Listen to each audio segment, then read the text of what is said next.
तो ये एक छोटी सी दिक्कत हो सकती है, बाकी कोई ज़्यादा बात नहीं है। तो हमारा जो वंदे भारत का कॉस्ट डिपेंड करता है किस चीज़ के ऊपर है कि टैक्सी अगर आप लेंगे तो 500-1000 का अंतर हो सकता है, अगर आप स्कूटी लेंगे तो 100-200 का अंतर पड़ सकता है। 3 तरीके से जा सकते हो, या तो आप टैक्सी से चले जाओ, या आप रोपवे जाती है वहाँ के लिए आप रोपवे से चले जाओ, या फिर आप चाहो तो ट्रैक करके भी जा सकते हो। अब बात करते हैं कि आप घूमो कैसे। देखो, टॉय ट्रेन में आप ध्यान रखिएगा, पहले से टिकट बुक कर लीजिएगा। क्योंकि तो अब एक बार थोड़ा सा टोटल बजट की बात कर ली जाए।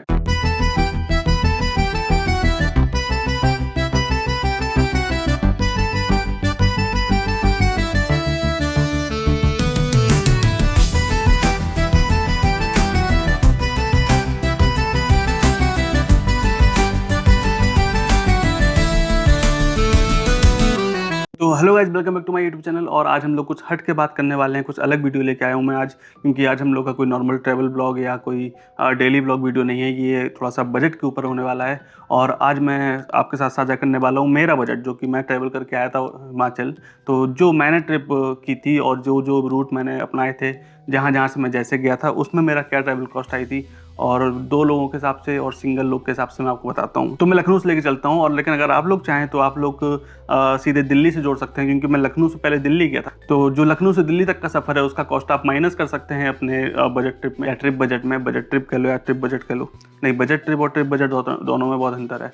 बजट ट्रिप वो होती है भाई जिसमें कि हम लोग बजट लेके चलते हैं कि भाई इतने बजट के अंदर हो जाना चाहिए, 10,000 15,000 जो भी बजट होता है। लेकिन ट्रिप बजट वो होता है कि हम लोग बैठे हुए हैं और हमारे पास कोई दिक्कत नहीं है बजट को लेकर के, और हम लोग ट्रिप बनाए जा रहे हैं, उसमें बजट जो भी आ रहा है वो हम जोड़ते चले जा रहे हैं कि भाई हमारा ये बजट बनेगा। तो वो बजट ट्रिप नहीं कहलाती, वो ट्रिप बजट कहलाता है। अब मैं ट्रिप बजट और बजट ट्रिप को लेकर के क्या ही यहाँ पे एक्सप्लेनेशन दे रहा हूँ, वो तो आप लोग अच्छे से जानते ही हैं। तो हम लोग स्टार्ट करते हैं आज के वीडियो को। तो सबसे पहले स्टार्ट करते हैं लखनऊ से दिल्ली तक का सफर, जो कि हमने वंदे भारत से किया था। तो लखनऊ से दिल्ली तक का सफर हमने वंदे भारत एक्सप्रेस से किया था। आप लोग किसी और ट्रेन से या किसी और फ्लाइट से कर सकते हैं। वैसे तो मैंने ये सफर लखनऊ से किया था, लेकिन अगर आप किसी और शहर से जाना चाहें तो आप डायरेक्टली चंडीगढ़ जा सकते हैं। आपके यहाँ से अगर कोई ट्रेन डायरेक्ट चलती है चंडीगढ़ के लिए तो उससे, लेकिन अगर आपके पास बजट अच्छा है तो आप फ्लाइट भी बुक कर सकते हैं। वैसे आजकल फ्लाइट के टिकट भी सस्ते हो गए हैं। जो एक्सप्रेस ट्रेन होती हैं अच्छे सेकंड एसी फर्स्ट एसी, उनके बराबर में आपको फ्लाइट टिकट भी मिल जाती है। क्योंकि हमने जो वापसी टिकट किया था वो हमने फ्लाइट टिकट किया था, कनेक्टिंग फ्लाइट थी, लेकिन हमारा टिकट जो है चंडीगढ़ से लखनऊ तक का था, वो वाया दिल्ली करके। लेकिन जो हमारा फ्लाइट टिकट का कॉस्ट आया था वो मिनिमल आया था, क्योंकि जो हम जाते टाइम वंदे भारत से गए थे यहाँ लखनऊ से दिल्ली, फिर दिल्ली से अम्बनदौरा। एक्चुअली हम चंडीगढ़ नहीं गए थे, हम डायरेक्ट अम्बनदौरा तक गए थे। तो जो हमारा लगभग कॉस्ट आया था ट्रेन टिकट में, वही हमारा फ्लाइट टिकट में आया था। मुश्किल से 400-500 रुपए का अंतर पड़ा होगा। तो वो अंतर तो वैसे भी कैब और ये सब करने में, प्लस जो वेटिंग होती है दो ट्रेन के टाइम पे, ठीक है, वो सब निपटाने में हमको लग गया था। क्योंकि मैंने दिल्ली पहुंच के वेट भी किया था काफी ज्यादा, क्योंकि हम रात में लगभग 12 बजे के आसपास पहुंच गए थे, और हमारी वहां से जो अम्बनदौर की वंदे भारत थी वो सुबह 5-5:15 पे थी। तो उसके लिए हमने फिर जो IRCTC का प्राइवेट लॉन्च है दिल्ली स्टेशन पर, ठीक है, वहां पे हम लोगों ने वेट किया था, और उसका जो कॉस्ट हमें पड़ा था वो इससे काफी ज्यादा महंगा पड़ गया था। तो देखा जाए एक हिसाब से तो हमारा फ्लाइट टिकट थोड़ा सस्ता पड़ गया था, हो सकता है। तो ठीक है, हम टॉपिक पे आते हैं लौट के। तो हमारा जो वंदे भारत का कॉस्ट पड़ा था टिकट का, वो लखनऊ से दिल्ली तक के लिए वो 1400-1500 रुपए के आसपास था। तो अप्रोक्सीमेट 1450 आप मान सकते हैं लगभग। और ये एग्जीक्यूटिव क्लास का नहीं है, ये चेयर कार का है। अगर आप एग्जीक्यूटिव क्लास में जाएंगे तो आपको लगभग 2200-2500 तक का पड़ जाएगा। इसके बाद हम दिल्ली पहुंचे। दिल्ली में हम रात में 12 बजे तक पहुंच गए थे, क्योंकि हमारी ट्रेन यहाँ से आनंद विहार तक की थी। फिर आनंद विहार से गए नई दिल्ली रेलवे स्टेशन। नई दिल्ली रेलवे स्टेशन पर IRCTC का एक प्राइवेट एग्जीक्यूटिव लॉन्ज है, वहाँ पे रुकने के चार्जेस पड़ते हैं, ठीक है। तो अगर आप वहाँ पे रुकना चाहें अच्छे से आराम से, क्योंकि वहाँ पे कॉफी और चाय वगैरह का जो सर्विस रहती है वो कॉम्प्लीमेंट्री रहती है आपके बुकिंग के साथ में ही। अगर आप चाहें तो पहले से बुक कर सकते हैं, बट अगर आप चाहें तो वहाँ पे जाके बुक कर सकते हैं। लेकिन अगर आपके पास IRCTC का क्रेडिट कार्ड हुआ, जो कि कई सारे बैंकों के साथ मिलकर बनाते हैं ये लोग, तो आपको अच्छा खासा डिस्काउंट भी मिल सकता है उस पर। तो हमने वहाँ पे वेट किया था। मगर आप चाहो तो इसको स्किप भी कर सकते हो, जैसे कि मैंने स्टार्टिंग बताया कि आप डायरेक्टली दिल्ली पहुंच जाओ, या दिल्ली से अगर आप अपनी यात्रा स्टार्ट कर रहे हो तो सीधे आप स्टेशन ही पहुंचोगे, या आप किसी और शहर से डायरेक्टली चंडीगढ़ पहुंच के भी वहां से अपनी यात्रा स्टार्ट कर सकते हो। फिर हमारी सुबह ट्रेन भी वंदे भारत थी, लगभग 5:50 पे चलती है दिल्ली से अम्बनदौरा के लिए। रास्ते में चंडीगढ़ भी पड़ता है, और ये लगभग 5 या 6 घंटे में अम्बनदौरा पहुंचा देती है, और दिल्ली से 2-2.25 घंटे 2.5 घंटे में ये चंडीगढ़ पहुंच जाती है। इसमें हमारा जो टिकट था वो एग्जीक्यूटिव क्लास का था, और इसका कॉस्ट लगभग पड़ा था 2100 समथिंग का। तो अभी मैं ये सब जोड़ भी दूंगा आपके लिए, यहाँ पे नीचे लिख के भी आ रहा होगा। तो 2100 रुपए समथिंग का इसका कॉस्ट पड़ा, और हम पहुंच गए अम्बनदौरा। अब अम्बनदौरा से कहाँ जाना था? अम्बनदौरा से हमको जाना धर्मशाला, मैक्लोडगंज, धर्मकोट, ये सब एक ही जगह पर है, मतलब धर्मशाला में ही सब आता है। वहाँ पे लोग जो है मैक्लोडगंज को अपर धर्मशाला भी कहते हैं और धर्मशाला को लोअर धर्मशाला भी कहते हैं, ऐसा वहाँ पे नॉर्मल चलता है। लेकिन हम लोग तो भाई धर्मशाला जाते हैं घूमने के लिए, धर्मशाला को धर्मशाला कहते हैं, मैक्लोडगंज को मैक्लोडगंज और धर्मकोट को धर्मकोट, बट सब एक ही जगह पर है। और वहाँ पर हमने वहाँ भागसुनाग भी है। अब आगे बढ़ते वीडियो में, तो अब मंदौरा पहुंच के हमने वहाँ पे की टैक्सी बुक, और टैक्सी बुक करने के बाद हम पहुंचे वहाँ से धर्मशाला। लगभग 4 से 5 घंटे का सफर था। जो टैक्सी का रेट हम सोच के गए थे यहाँ से, वो 2500 से 2800 रुपये सोच के गए थे, बट हमको वहाँ पे 3000 मिल गई थी। बट आपको बार्गेनिंग करनी पड़ेगी उसके लिए, बिना बार्गेनिंग के आपको 3000 में नहीं मिलेगी। तो 3000 में हमको टैक्सी मिल गई थी अब मंदौरा से धर्मशाला जाने के लिए।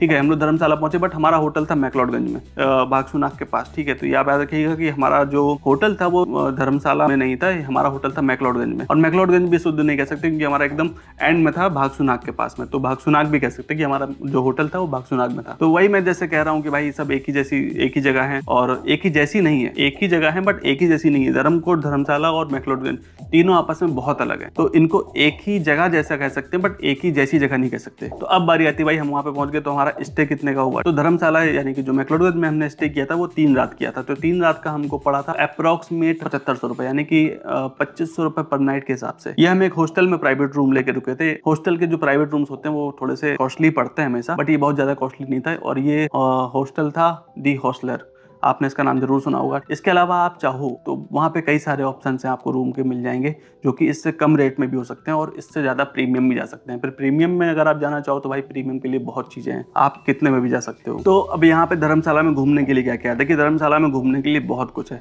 मैक्लोडगंज, धर्मशाला, धर्मकोट में तीनों मिला के बताता हूँ। धर्मकोट अगर आप जाओ तो देखिए वो भी एक अपने आप में घूमने की जगह, आप चाहो तो वहाँ पर भी स्टे कर सकते हो। वहाँ पर एक से एक बढ़िया कैफे हैं, एक से एक बढ़िया चीजें हैं। अगर आप शांति से 4-5 दिन का समय बिताना चाहते हो तो आप केवल धर्मकोट जाओ, वहीं रुक जाओ, खाओ पियो, ऐश करो, आराम से हो, योगा वेगा करो, क्योंकि वहां पर ये सब चीजें ज्यादा होती है, मेडिटेशन वगैरह ज्यादा होते हैं। और धर्मकोट में सबसे ज्यादा इजरायली लोग रहते हैं, तो इस बात का ध्यान रखिएगा, आपको धर्मकोट में इंडियन कम इजरायली ज्यादा मिलेंगे। हो सकता है वो हिंदी में बढ़िया से बात कर रहे हो, थोड़ा सा यहाँ के रंग रूप में ढल गए हो, तो निकलेंगे वो इजरायली। बहुत ढूंढने पर ही वहाँ पे इंडियन लोग मिलते हैं, क्योंकि बहुत सारे जो रेस्टोरेंट्स हैं, शॉप्स हैं, उन सब के ओनर भी इजरायली लोग ही हैं। वहाँ पे टूरिस्ट भी मैक्सिमम इजरायली लोग होते हैं, इंडियंस भी होते हैं बट इजरायली ज्यादा होते हैं। तो इसका भी आप थोड़ा ध्यान रखिएगा। वैसे ध्यान रखने लायक कुछ है नहीं, क्योंकि वहाँ पे कोई दिक्कत नहीं है, बहुत सेफ्टी, बहुत सुरक्षा है। रात में भी आप आराम से घूम सकते हो, कोई दिक्कत की बात नहीं होती है। क्योंकि मतलब मेरे एक्सपीरियंस जो मैंने किया है, मैक्लोडगंज में भी हम रात में टहल लेते 10-11 बजे, कोई दिक्कत की बात नहीं थी। हाँ, बट थोड़ी लाइटिंग वाइटिंग की कमी रहती है, क्योंकि अंधेरा वंधेरा ज्यादा हो जाता है, तो ये एक छोटी सी दिक्कत हो सकती है, बाकी कोई ज्यादा बात नहीं है। अब यहाँ पे देखिए आपके लिए घूमने के लिए क्या क्या है। आपको यहाँ पे घूमने के लिए दलाई लामा टेम्पल है, ठीक है, सेंट जॉन चर्च है, क्रिकेट स्टेडियम है, भागसुनाग वाटरफॉल है, त्रिवेणी ट्रैक भी आप कर सकते हो। इसके साथ ही आप नड्डी व्यू पॉइंट भी जा सकते हो। इसके साथ ही आप मैक्लोडगंज का मॉल रोड भी घूम सकते हो। साथ ही साथ आप टी गार्डन भी जा सकते हो। इसके साथ ही साथ आप कैफे हॉपिंग कर सकते हो धर्मकोट में या मैक्लोडगंज में, जहां भी आप चाहो। तो ये कुछ जगह है। और हाँ, 2-4 जगह ऐसी जो मैं मिस कर गया, और जिसमें से एक मुझे अभी याद आ रही है, वॉर मेमोरियल भी है धर्मशाला में, आप वहां पर भी जा सकते हो, अच्छी जगह है वॉर मेमोरियल भी। इसके अलावा 1-2 वहाँ पर मोनेस्ट्रीज और भी हैं, जैसे दलाई लामा टेम्पल जो मैंने कहा, वो भी एक मोनेस्ट्री है, वो बहुत ज्यादा ही सुकून वाली जगह है, वहाँ पे आप जा सकते हो। हम भी वहाँ पे गए थे, बहुत मजा आया था। अब बात करते हैं कि आप घूमो कैसे। देखो मैक्लोडगंज के अंदर तो आप चाहो तो पैदल भी घूम सकते हो। धर्मकोट आप चाहो तो थोड़ा सा ट्रैक है, आप वो करके जा सकते हो पैदल। लेकिन अगर आप चाहो तो स्कूटी भी करके वहाँ पे जा सकते हो। आप सीधे मैक्लोडगंज या भागसुनाग में या धर्मकोट में अपना स्टे लो, और या फिर धर्मशाला में भी ले सकते हो, और वहाँ पे आप सीधे जाके करो स्कूटी, और 3 या 4 जितने भी दिन आपको रुकना है, और आप स्कूटी से आराम से घूम सकते हो। स्कूटी अगर आप ऑफ सीजन की बात करोगे तो लगभग 500 या 600 रुपए में आपको बड़े आराम से मिल जाएगी। जो कहते हैं भाई 250-300 मिल जाएगी, 250-300 में बहुत मुश्किल है, बहुत ही ज्यादा मुश्किल है, शायद ही मिले। 500 या 600 रुपए में आपको स्कूटी अच्छे से मिल जाएगी, बढ़िया कंडीशन में। आप स्कूटी से आराम से सब जगह घूम सकते हो। 15-20 मिनट लगता होगा मैक्लोडगंज से धर्मशाला पहुंचने में, अगर आप प्यार से वादियां देखते देखते आराम से चलाते हुए आते हो। तो ये कुछ चीजें हैं जो आप वहाँ पे कर सकते हो। तो अगर आप 3 दिन के लिए भी स्कूटी लेते हो, मान लेते हैं 500 रुपए में आपको मिल गई, तो 1500 रुपए में आपको स्कूटी मिल जाएगी, प्लस उसमें 400-500 रुपए से ज्यादा का पेट्रोल खर्च नहीं होगा, जितना भी आप घूमोगे। 400-500 मैंने ज्यादा कह दिया, क्योंकि मैंने एक ही बार टैंक फुल कराया था और मुझे दोबारा टैंक फुल नहीं कराना पड़ा। मैंने 3 दिन या शायद 2 दिन तक बहुत वहाँ पे स्कूटी चलाई थी। हाँ, 2 दिन मैंने वहाँ पे बहुत ज्यादा स्कूटी चलाई थी, क्योंकि मैं 2-3 बार धर्मशाला आया था। मैंने जितनी भी आपको जगह बताई है उनमें से मैक्सिमम कवर की थी। और इनमें से कुछ जगहों के टिकट, जैसे कि जो स्टेडियम आप जाओगे वहाँ पे टिकट पड़ेगा आपका, वॉर मेमोरियल है वहाँ पे टिकट लगता है, और बाकी जो जगह जैसे कि सेंट जॉन चर्च हो गया, या फिर दलाई लामा टेम्पल हो गया, या फिर भागसुनाग वाटरफॉल हो गया, या भागसुनाग मंदिर हो गया, इन सब जगहों का कोई टिकट वगैरह नहीं। टी गार्डन हो गया, इन सब जगहों पे कोई टिकट वगैरह नहीं लगता है। अगर आप वहाँ पे गए, कुछ खाए पिए, शॉपिंग की, ये सब कुछ किया, तो फिर जरूर आपका पैसा खर्च होगा। तो वो तो आपके ऊपर डिपेंड करता है कि आपको करना है कि नहीं करना है। वैसे वहाँ पे जाके खाएगा पिएगा कौन नहीं भाई। तो खाने पीने से याद आया कि भाई आपका डेली का खाना पीना अप्रोक्सीमेट 500 से 800 रुपए में हो जाएगा। लेकिन अगर आप बढ़िया जाके अच्छे से रेस्टोरेंट में करते हैं, जैसे कि हमने भी कई दिन किया, तो आपका लगभग कॉस्ट वो चली जाएगी 1200 से 1500 रुपए। तो अगर आप थोड़े अच्छे कैफे में और ज्यादा अच्छे कैफे में चले गए तो आपकी कॉस्ट थोड़ी सी और बढ़ सकती है। बट जितना मैं देखता हूँ कि भाई लोग ज्यादातर मैगी और ये सब चीजें खाते हैं इधर उधर की, और शाम को एक टाइम पर रेस्टोरेंट जाने की सोचते हैं,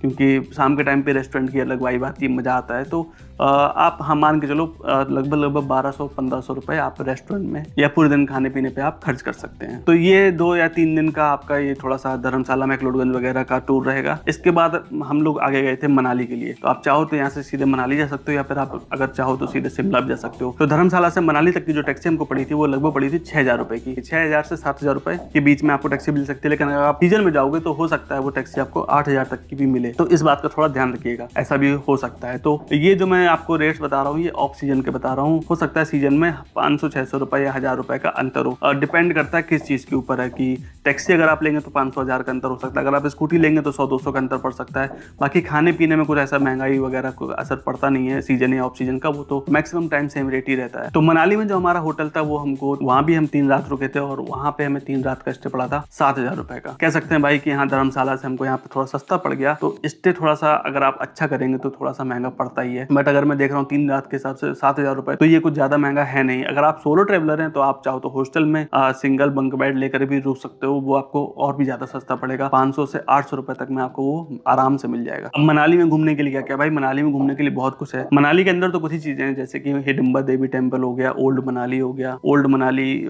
मार्केट हो गया, कैफेज हो गए, ठीक है। इसके अलावा मॉल रोड हो गया, क्लब हाउस हो गया, ये सब चीजें, वन विहार हो गया, एक मोनेस्ट्री भी है मॉल रोड के बगल में, वो भी हो गया। तो ये सब कुछ चीजें हैं मनाली के अंदर घूमने के लिए। बट इसके अलावा अगर आप बाहर घूमना चाहें मनाली के बाहर, जो कि सब लोग जाते ही मनाली घूमने के लिए, तो बाहर ही जाते हैं, जैसे कि सोलांग वैली हो गया, रोहतांग पास हो गया, अटल टनल हो गया, ये सब जगह हैं जो कि आप घूमने जाओगे। आप चाहो तो भाई अपनी गाड़ी से गए तो आप जा सकते हो उससे, लेकिन अब जब अपनी गाड़ी की तो यहाँ पे बात ही नहीं होती, स्टार्टिंग से टैक्सी की बात चल रही है। तो आप चाहो तो बाइक रेंट करके जा सकते हो, बट बाइक अगर आप रेंट करके जाओगे तो रोहतांग पास आपको जाने को नहीं मिलेगा। बाकी जो जगह है सोलांग वैली वगैरह हो गया, अटल टनल, इन सब जगह आप जा सकते हो, लेकिन रोहतांग पास आपको जाने को नहीं मिलेगा। अगर आप रोहतांग पास जाना चाहते हो तो भाई आपको वहाँ से ही टैक्सी करनी पड़ेगी। अब टैक्सी में आपको एक फायदा मिलेगा कि टैक्सी आप 2 दिन, 1 दिन, 3 दिन, किसी भी दिन के, कितने भी दिन के लिए कर सकते हो वहाँ की टैक्सी। और उनमें वो पैकेज बना के देते हैं कि आपको मनाली के अंदर भी एक दिन पूरा घुमाएंगे, मनाली के बाहर पूरा रोहतांग पास होते हुए अटल टनल से सोलांग वैली सब जगह घुमाते हुए वापस आके पूरा एक ट्रिप कराएंगे आपकी मनाली तक की।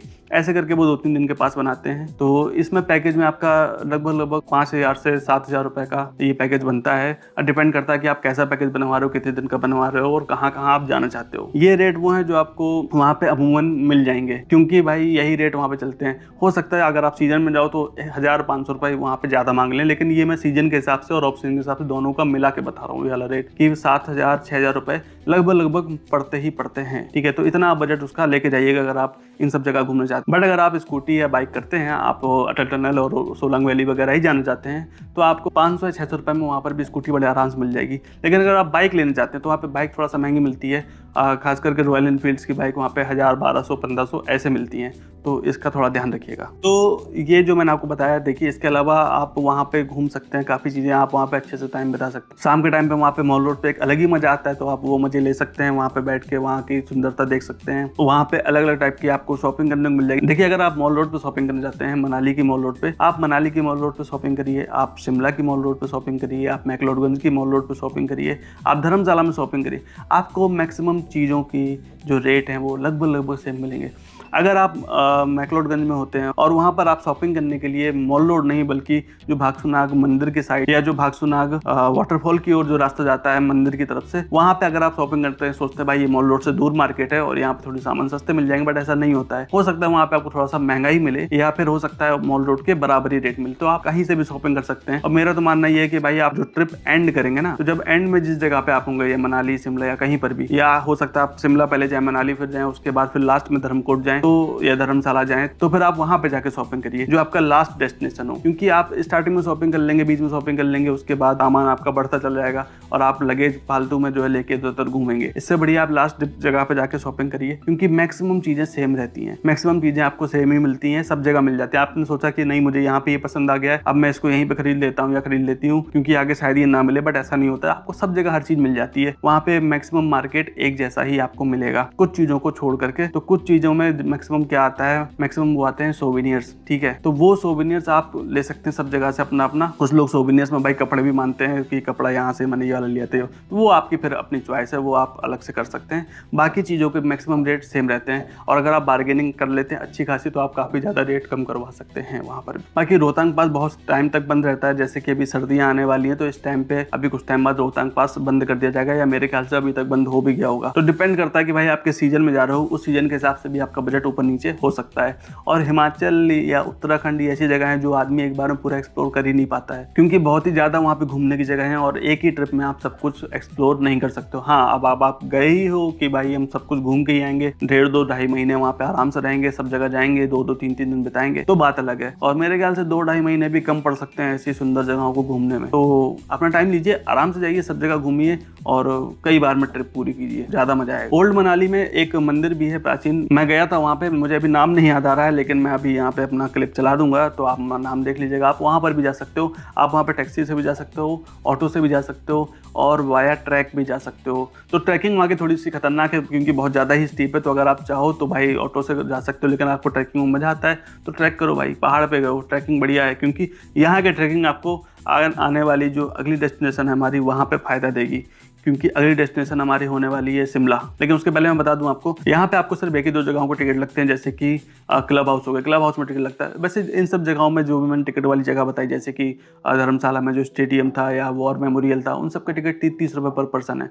बट हाँ, कैश अपने साथ रखिएगा, क्योंकि कई जगहों पर ऐसा होता है कि वहाँ पे कैश ही लेते हैं, ऑनलाइन ट्रांजेक्शन नहीं लेते हैं। जैसे कि मुझे जहाँ तक याद आ रहा है, वॉर मेमोरियल में या फिर स्टेडियम में, कहीं दोनों में से एक जगह पर जो था केवल कैश ही उन्होंने लिया था, ऑनलाइन ट्रांजेक्शन का कोई ऑप्शन वहाँ पर नहीं था। तो इस बात का भी ध्यान रखिएगा। इसके अलावा जो भी जगह है वहाँ पे आपका मेन जो पैसा खर्च होगा वो टिकट में नहीं होगा, बल्कि वहाँ पे पहुँचने के साधन में होगा, जैसे कि टैक्सी या फिर ऑटो में, या आपने जो गाड़ी या स्कूटी रेंट कर रखी होगी उसमें। अगर आप रोहतांग पास नहीं जाते हैं, आप केवल सोलांग वैली या फिर अटल टनल या मनाली के अंदर हिडम्बर देवी टेम्पल, मॉल रोड और मोनेस्ट्री और क्लब हाउस, यही सब केवल घूमना चाहते हैं, तो आप बाकायदा अच्छे से अपनी बाइक या स्कूटी रेंट कर सकते हैं और आप घूम सकते हैं, आपको काफ़ी ज़्यादा सस्ता पड़ेगा। तो अब हम यहाँ से निकलते हैं शिमला के लिए। तो शिमला जाने के लिए भी हमने टैक्सी बुक की और वो हमको टैक्सी पड़ी थी अप्रोक्स, मुझे याद नहीं आ रहा अच्छे से, बट 7,500 से 8,000 के बीच में पड़ी थी। अब वो ऐसा हुआ इसलिए क्योंकि हमको 6,500-7,000 में टैक्सी वो मिल जाती, लेकिन उस टाइम पे क्या हुआ कि बारिश बहुत ज़्यादा होने लगी थी, कई रास्ते बंद कर दिए गए थे, तो हमको थोड़ा घूम के जाना पड़ रहा था, इस वजह से हमको टैक्सी थोड़ी सी महंगी मिली। आप लोग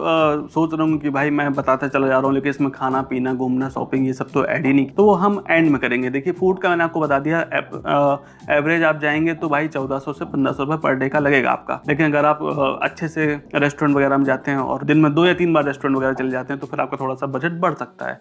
तो मैं एक बार रेस्टोरेंट लेके चलूंगा इसमें, केवल 2 या 3 बार नहीं, ठीक है। अगर आपको 2 या 3 बार करना है तो आप उसी हिसाब से पैसे अपने इसमें जोड़ लीजिएगा बजट में। तो मनाली से शिमला जाने के लिए आपको टैक्सी मिल जाएगी 7 से 8 हज़ार रुपये में अप्रोक्सीमेट। अब उस टाइम पे हमें महंगी मिली बारिश की वजह से, बट हो सकता है आप सीजन में जाओ तो सीजन के टाइम पर भी लगभग यही रेट लगता है। लेकिन आप मान के चलो कि 6,500 से लेकर के 7,500 तो आप लेकर ही चलना, क्योंकि हो सकता है बार्गेनिंग आप कर लो अच्छे से तो वो 7,000 या 7,500 तक आ जाएं आराम से। तो शिमला में भी जो हमें होटल मिला वो अप्रोक्स 6,500 तक का मिला था, और वहाँ पर भी हम 3 रात रुके थे। तो शिमला में भी हमें स्टे में कुछ ज़्यादा पैसा खर्च नहीं करना पड़ा। 3 रात के लिए 6,500 रुपये कोई भी ज़्यादा नहीं होते। आप अपने हिसाब से होटल देख लो, आपको जो पसंद है वो होटल बुक करो। आप एक्सपेंसिव भी देख सकते हो और बजट वाले भी देख सकते हो, वो आपके ऊपर टोटली डिपेंड करता है। अब शिमला में घूमने के लिए क्या क्या है भाई? शिमला में घूमने के लिए बहुत चीज़ें हैं। शिमला में आप पूरा मॉल रोड घूम सकते हो। आप पूरा मॉल रोड घूमो, लगभग आधा दिन आपका आराम से चला जाएगा, क्योंकि भाई मॉल रोड पे कोई भी गाड़ी अलाउ नहीं है। पूरा मॉल रोड आप पैदल घूम सकते हो, और सिर्फ पैदल ही घूम सकते हो, क्योंकि जैसा कि मैंने पहले बताया आपको कोई भी वहाँ पे गाड़ी अलाउ नहीं है।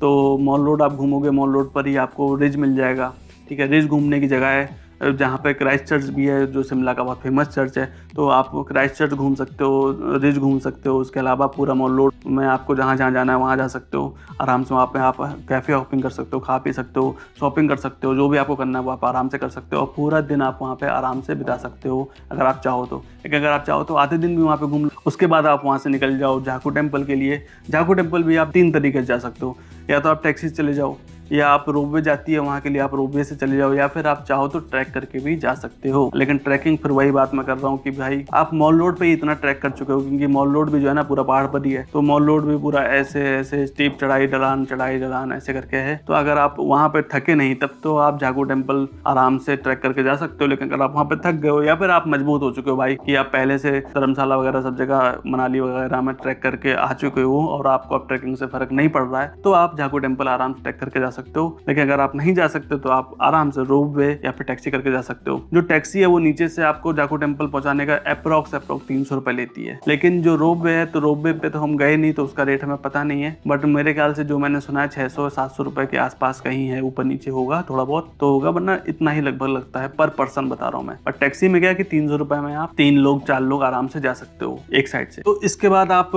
आराम से अगले दिन का टूर बना सकते हो कुफरी के लिए। ठीक है, कुफरी बहुत बढ़िया घूमने की जगह है, आप कुफरी भी आप जा सकते हो टैक्सी से। लेकिन अगर आप चाहो तो भाई स्कूटी या बाइक ले सकते हो। तो स्कूटी या बाइक रेंट करने के लिए अगर आपका मॉल रोड पे ही होटल है तो आप पहले लिफ्ट से नीचे आओगे। जी हाँ, शिमला के मॉल रोड पे जाने के लिए आपको लिफ्ट यूज करनी पड़ती है। तो लिफ्ट का किराया अप्रोक्स जब मैं गया था तो 20 रुपए के आसपास था। तो आप लिफ्ट से नीचे आओगे, जो मेन रोड है वहाँ पे पार्किंग है, क्योंकि भाई देखिए मॉल रोड पे तो कोई गाड़ी वगैरह जाती नहीं, और सब कुछ मैक्सिमम शिमला में जो भी घूमने या रहने की जो भी ज्यादातर जगह है वो मॉल रोड पर ही है। तो वहाँ पे उन्होंने बकायदा पार्किंग बना रखी है, पार्किंग में सब लोग अपनी गाड़ी वगैरह खड़ी करते हैं, और उसी पार्किंग में ही जो रेंट वाली स्कूटी बाइक होती है वो मिलती है। तो आप जाके आराम से पार्किंग में जाइए, वहाँ पर स्कूटी या बाइक रेंट कीजिए, और यहाँ पर भी सेम ही रेट मिलेंगे आपको, 500 से 600 रुपए में स्कूटी और 1000-1200 रुपए में बाइक। तो आप यहाँ से बाइक या स्कूटी रेंट कीजिए और वहाँ से सीधे आप निकल जाइए कुफरी के लिए। रास्ते में भी आपको काफी चीजें मिलेंगी देखने के लिए, घूमने के लिए। आप वहाँ पे बढ़िया रुकिए, फोटो सेशन वगैरह कराइए और पहुंच जाइए सीधे सीधे आप कुफरी। कुफरी में आपको बहुत सारी चीजें घूमने को मिलेंगी। एक तो वहाँ पे नेचर पार्क है जो कि कुफरी का जू है, जो कि मुझे बहुत सुंदर लगा। वहाँ पे बहुत ज्यादा मजा आया, काफी शांतिपूर्ण वातावरण था और काफी ज्यादा मजा आ रहा था एकदम। इतने सारे पेड़ लगे हुए ना वहाँ पे, जानवर वगैरह देखते हैं आप, अलग अलग तरह की प्रजातियां वहाँ पे देखने को मिलती हैं जो मैंने शायद ही कभी देखी हूँ। मतलब बहुत सारे जानवर देखे हुए थे, लेकिन बहुत सारे ऐसे थे जो हमने नहीं देखे थे। तीतर की ही मुझे इतनी वहाँ पे प्रजातियां दिखी कि मैं क्या बताऊं। अगर आपने मेरे ब्लॉग्स वगैरह में नहीं देखा तो आप मेरे ब्लॉग्स वगैरह में जाके देख सकते हैं। इसके अलावा हम वहाँ पे जो एक हाई टॉप है, मुझे उसका नाम नहीं याद आ रहा है, मैं अभी यहाँ पे डाल दूंगा, भूलने की थोड़ी सी बीमारी है, सो सॉरी। तो वहाँ पर भी आप जा सकते हो। हम नहीं जा पाए थे क्योंकि हम मतलब वहाँ तक पहुँचे तो, लेकिन ऊपर नहीं जा, क्योंकि वहाँ पे वो गाड़ी वगैरह से लेके जा रहे थे और मुझे अपनी स्कूटी से ही जाना था। लेकिन रास्ता इतना खराब हो चुका था बारिश की वजह से कि बहुत ज़्यादा स्लिपरी हो गया था। जिस जगह से वो टॉप जाने का रास्ता स्टार्ट होता है, मतलब जैसे मेन रोड पे आप पहुँचे, फिर उस अलग से कट के एक रास्ता ऐसे स्टीप चढ़ाई जैसा गया हुआ था ऊपर की ओर।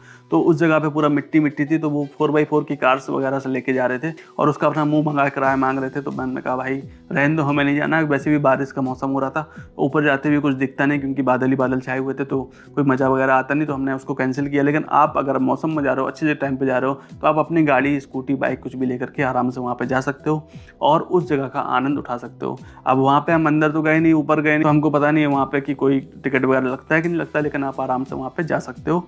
और अगर टिकट होगा भी तो बहुत मिनिमल होगा, और आप अपनी गाड़ी से जाओगे तो आपको सस्ता ही पड़ेगा। लेकिन अगर आप वहाँ पे जैसे वो 4x4 की गाड़ी से लेके जा रहे थे उनके साथ जाओगे तो आपको पक्का ही महंगा पड़ने वाला है वो। तो यहाँ शिमला में भी आपको लगभग जो खाने पीने का जो आपका दिन भर का खर्चा होगा वो लगभग बराबर ही होगा, 1400-1500 रुपए। ठीक है, तो ये भी आप जोड़ कर रखिएगा। इसके बाद शॉपिंग वगैरह आप चाहो तो अब यहाँ पे कर सकते हो, या अगर आप उल्टा चल लो तो आप मतलब जिस जगह पे भी आप, जैसे हमारा ये एंड डेस्टिनेशन है, हम यहाँ पे शॉपिंग करेंगे तो शॉपिंग का खर्चा आप मान के चलो सब जगह के सोवेनियर्स या शॉपिंग वैसे डिपेंड कैसे कर सकते हैं इसको बजट में हम कैसे रख लें। क्योंकि भाई मान लीजिए मैंने 5000 शॉपिंग करी, किसी को 10,000 की करनी है, कोई ज़्यादा शॉपिंग करने वाला पर्सन है उसको भाई उसने 25-30,000 शॉपिंग कर डाली, तो इसको तो हम बजट में नहीं रख सकते हैं। अब वो शॉपिंग पूरी तरीके से आप पे डिपेंड करती है, तो इसलिए हम उसको बजट में नहीं रख रहे हैं। अब शिमला से हमने चंडीगढ़ वापस आने के लिए टैक्सी नहीं बुक की, हमने टॉय ट्रेन बुक की। टॉय ट्रेन में आप ध्यान रखिएगा पहले से टिकट बुक कर लीजिएगा क्योंकि बहुत जल्दी भर जाती है, और इसमें भी फर्स्ट क्लास बुक किया था। 300-350 रुपए का टिकट मिलता है उसका, बहुत ज़्यादा महंगा नहीं है। और रास्ते भर में भाई जो नज़ारे आपको देखने को मिलते हैं, जो दृश्य आपको देखने को मिलते हैं, जो मज़ा आता है टॉय ट्रेन में बैठने का,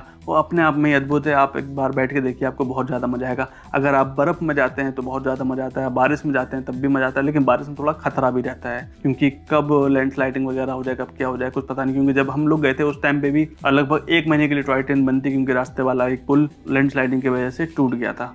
टॉय ट्रेन का टिकट भी आपका लगभग 400-500 रुपये तक जा सकता है, क्योंकि वहाँ पे एक शिवालिक एक्सप्रेस चलती है जो कि वहाँ की सबसे बेस्ट ट्रेन है। वहाँ का फर्स्ट क्लास लगभग 400-500 रुपये टिकट होता है और कोई टिकट करने की आपको अलग से आवश्यकता नहीं है, किसी एजेंट वगैरह से करने की आवश्यकता नहीं है। आप आराम से IRCTC की ऐप पर जा कर के टॉय ट्रेन की बुकिंग कर सकते हो। क्योंकि अगर आप वहाँ से टैक्सी करोगे शिमला से चंडीगढ़ आने के लिए तो लगभग 3-3.5 हज़ार रुपये की वहाँ से आपको टैक्सी पड़ेगी। तो मेरे ख्याल से आप टॉय ट्रेन का आनंद ले सकते हो और बड़े आराम से आप टॉय ट्रेन में मजे से अच्छे अच्छे दृश्य देखते हुए टॉय ट्रेन का आनंद उठाते हुए आप आराम से कालका आ सकते हो। फिर कालका से आप चंडीगढ़ आ जाना। एक तो आपका ये बजट में हो जाएगा, प्लस आपको ऐसा ट्रेन का रूट बहुत ही कम जगहों पर देखने को मिलता है क्योंकि कुछ ही जगह है जहाँ पे टॉय ट्रेन चलती है और सब जगह का अपना अद्भुत नजारा है। कालका से आप चंडीगढ़ आने के लिए लगभग 700-800 रुपए में आपको कैब मिल जाती है, लेकिन आप ध्यान रखिएगा कि रास्ते में जो भी स्टेट टैक्स वगैरह पड़ता है वो सब देना पड़ता है। तो हो सकता है मान लो आपके ओला उबर की जो ऐप होगी उसमें 700-800 रुपए किराया दिखा रहा हो या 500-600 किराया दिखा रहे हो और वो जो ड्राइवर हो आपसे वो ज्यादा मांगे और आप सोचो कि भाई मुझसे ज्यादा क्यों मांग रहा है, तो आप देख लेना पहले ही उसमें ऐप में लिख के आ जाता है कि भाई इसमें स्टेट टैक्स या जो भी और 1-2 टैक्स होते हैं वो ऐड नहीं होते हैं, वो आपको ड्राइवर को अलग से देने पड़ते हैं या जो कैब ओनर होता है उसको देने पड़ते हैं। तो इस बात का थोड़ा ध्यान रखिएगा। इसके बाद आप फिर चंडीगढ़ से वही